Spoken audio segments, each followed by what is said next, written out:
Do you think politics has moved beyond a contest of ideas to a straight popularity contest? It's a good question, and it's always been a little bit of both.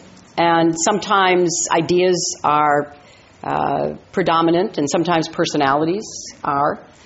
It has to remain in a democracy a combination. Otherwise, I think it's hard for someone with the best ideas who cannot communicate or connect with people to get elected, to implement those ideas. And it's hard if all you have is a great personality and no ideas to govern.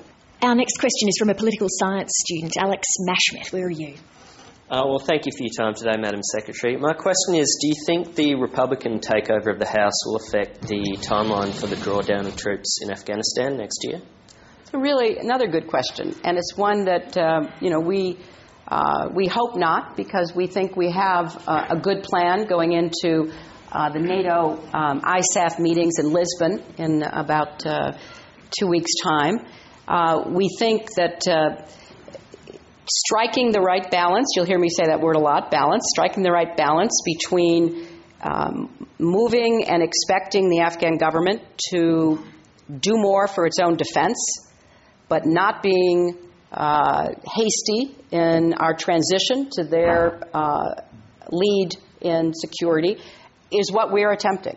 As a Australian-born Muslim that wears a headscarf, I'd like to know your opinions on those that claim that the hijab and burqa is un-Australian, and more importantly, your opinion on a woman's right to dress as and how she pleases. Well, I am aware of the difference between a headscarf and a burqa and a hijab, and I think that there is a difference.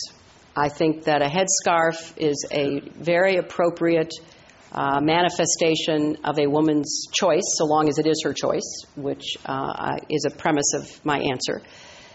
But I think we have to face the reality that in a society where there is a legitimate threat of terrorism, not being able to see one's face, not being able to, have some sense of communication in that way is, for many societies, a challenge. My name's Jack Hegarty. I'm 20 years old and I live in the Latrobe Valley of regional Victoria. We know from several surveys that an inequality in marriage legislation often translates to an inequality of self-worth. Madam Secretary, what's your view on same-sex marriage? Well, I have been a strong supporter of ending discrimination and particularly focusing on hate crimes and workplace bias and the like. I have not supported same-sex marriage. I have supported civil partnerships and contractual relationships.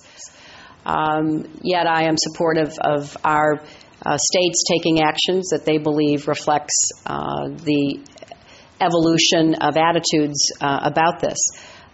Madam Secretary, given the history of Indigenous people, Native Americans in America, and the Obama's administration's what I call uncompromising commitment to engage with that leadership, can Australia learn from those experiences when engaging with Aboriginal people here? I don't know enough about the situation here in Australia. I'm obviously well aware of the debate that you've had in this country over the appropriate approach and treatment of the Aboriginal people.